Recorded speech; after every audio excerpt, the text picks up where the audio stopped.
Yan. Good PM po sa ating lahat. Good morning, good evening. Kung anong oras naman po ito mapanood, ay huwag niyo kalimutan tol na pag-share po ng video na ito. Nagising tayo tol dahil sa mga kahol ng aso. Medyo nalimpungatan tayo. Siyempre nandito pa rin tayo sa bahay ni Lola tol, nagbabantay.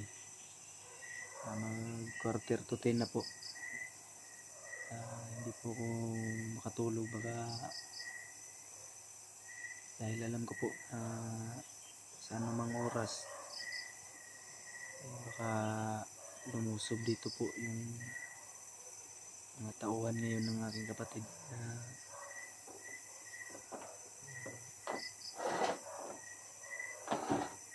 Namumuno ngayon sa kabundukan, so mas minabuti ko pong magbantay. Sila Lola ay ending na po natutulog.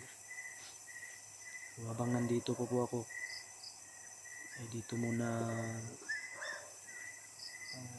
pansamantala sila Lola. Pag balik bundok na po ako ay sila Lola ay doon na sa safe house natin ilalagay tol para safety sila. Good evening at good morning. Anong oras naman po ito ang panood tol. Huwag kalimutan i-share po ng ating video. Mabuti nga natin magbantay ngayon dahil yung mga aso ay nagising pala sila la.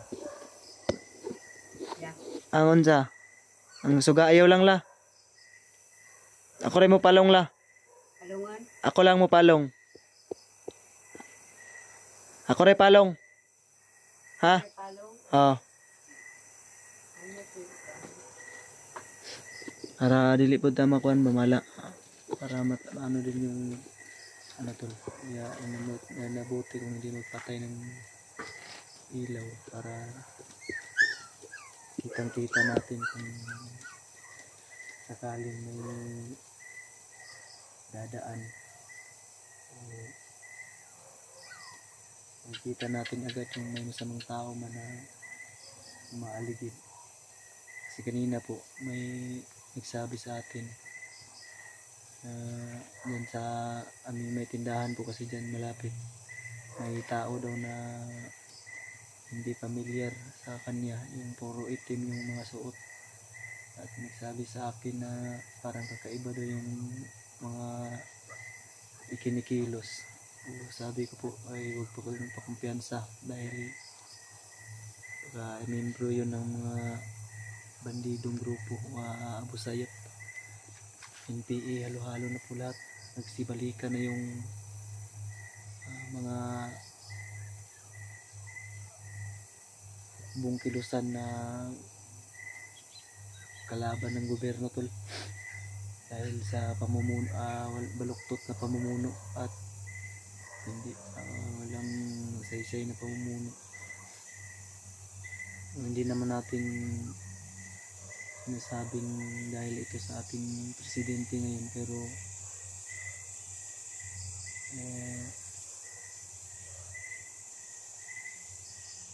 yun ko kung bakit anong pinaglalaban ng mga bandido ng bakit sila gumagawa ng ganun yung naisipan nilang gawin. Marami naman sanang magandang gawin sa buhay. May nabalitaan din po tayo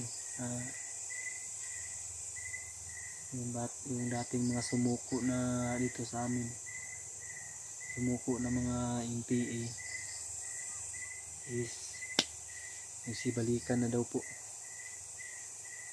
Binigyan na sana ng trabaho ng gobyerno, pero ngayon bumalik sa pagkilo sa bundok dahil hindi na rin alam hindi na rin naiintindihan yung takbo ng gobyerno. Ang lugar namin dito ngayon tol is red flag po ito dahil dati ay pinamumugaran daw ito ng mga bandido. Ngayon ay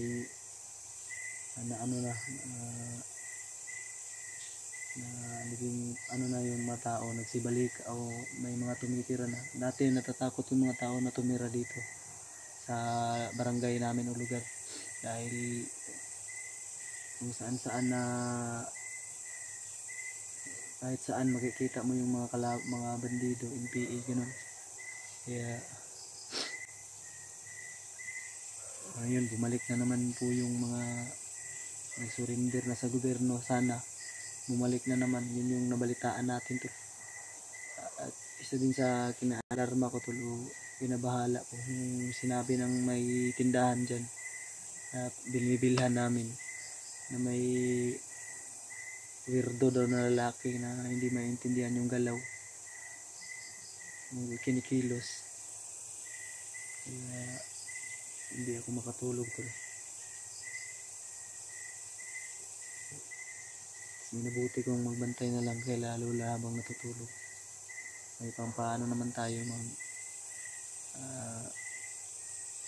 tayo ng gatas, titimpla tayo ngayon ng gatas para ilang oras pa tayong makasurvive to. Kasi alam ko kahit anong oras lulusob sila. Kaya yun po yung pinaghahandaan ko at ayaw ko rin mangyari sana. Kasi yung mga aso, yung mga aso po is pag kumahol yung isa, sunod-sunod na po yung mga aso hanggang din sa kapitbahay namin. Sunod-sunod na po yung kahula ng aso. Parang may nakikita silang mga tao. Hindi po tayo makatulog. Magkaroon muna tayo ng tol, ng sulok. Papausok muna tayo kasi ang daming lamok.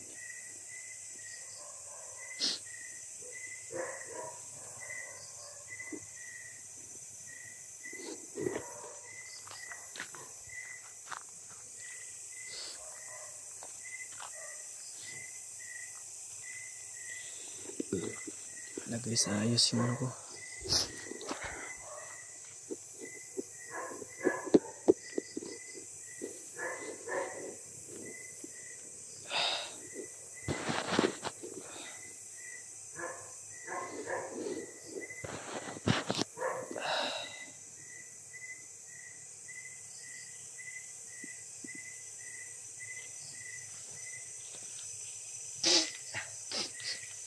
Excuse me po tol.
Wala po ng lamok.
patanggal po ng lamok kasi ang daming lamok. Hirap na kung magkasakit pa tayo.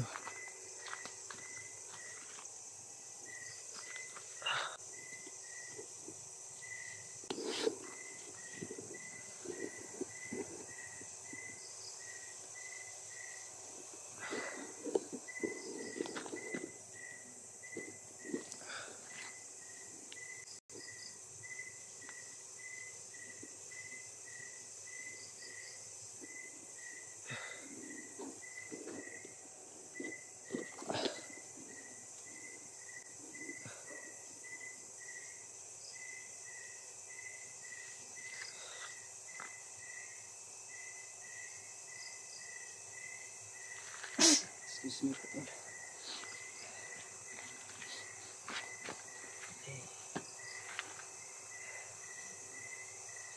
So base na nakita natin sa upload din ni tol, si Justin Mascaraboy, may nakikita tayong sinasanay niya yung mga tauhan niya para pagdating sa labanan ihanda na po. Kaya yun po yung pinaghahandaan din natin na ayaw nating mangyari na yung pamilya ko ay madamay, yung sila lola, yung bata. Yun po yung pinoprotektahan ko.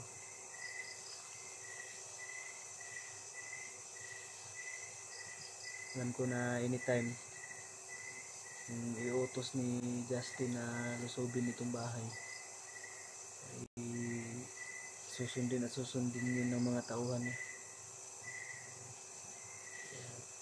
Magdamag tayo, magbabantay tol, bahala na kung mapuyat man tayo para rin sa kapakanan o kaligtasan ng pamilya natin. Gagawin ko po.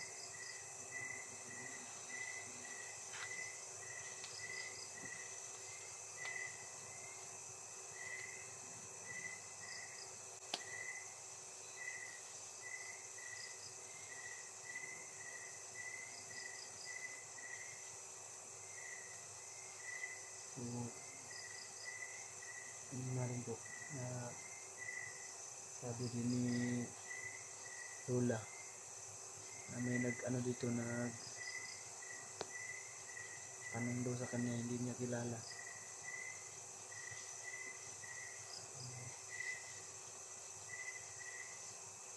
Saka ano lang ako tol, nangangambalan ko sa ano ba, pero pag once na ma-timing natin sila ay irekta natin, turn over natin sa barangay. Mahuli na yun mga hayop na bandido na yun.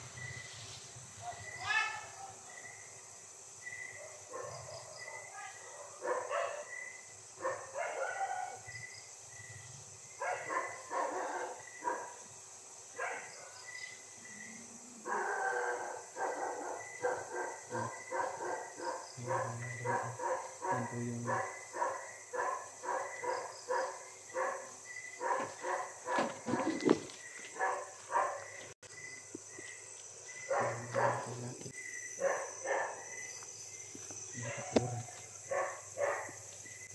Nakakod po kasi dito, masisilip lang natin mula dito hanggang sa kabila. Masisilip natin kung may halaman, nagsisikahulan yung aso.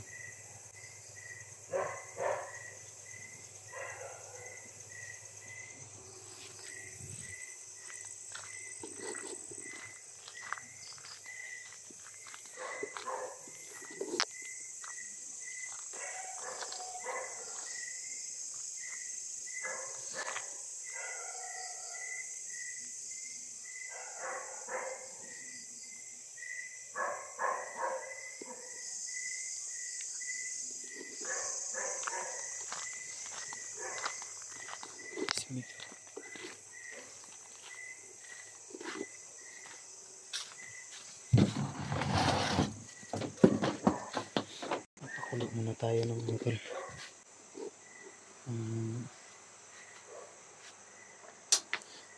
Ayan, nag-prepare na tayo ng ano natin, pang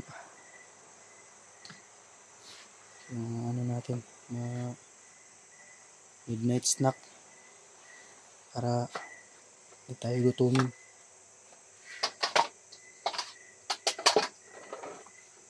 Pasensya ka na po kayo sa ano natin, dirty kitchen.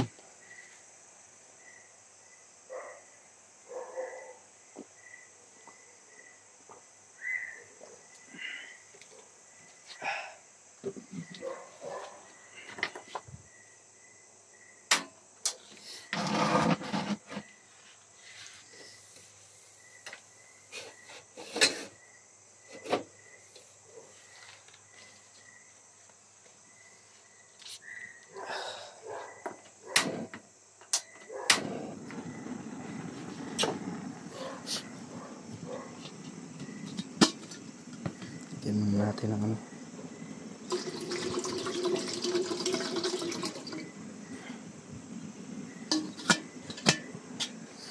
Kuwi.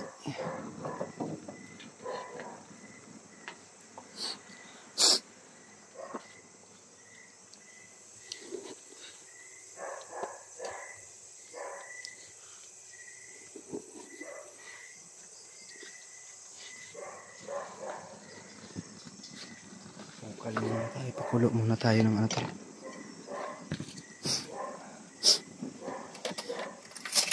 Ang aso. Pakinggan niyo po yung ano ng aso. Kahol.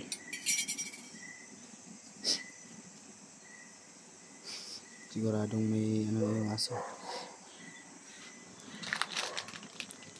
May nakikitang tawag dito. May kakaiba. Nakikita yung asong kakaiba.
Nababahala po sila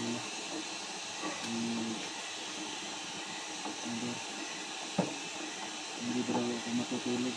Sabi ko lang na magbabantay lang po sila na lang may mga matutulog. Medyo kaya pa naman at kakayanin ko rin po para sa safety nila.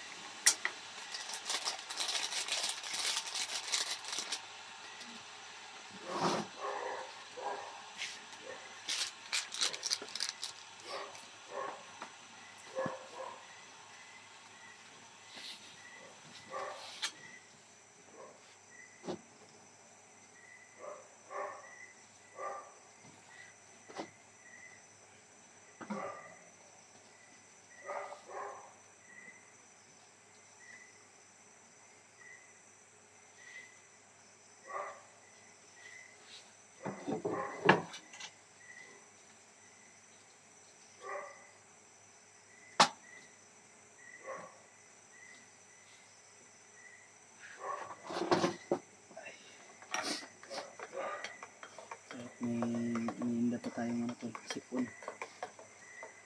Yung hihinga natin is ano lang dito sa bilang butas ng ating ilong.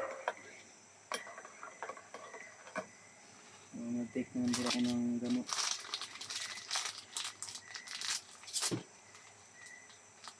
Ito, sabayin niyo po akong kumain. Midnight snack.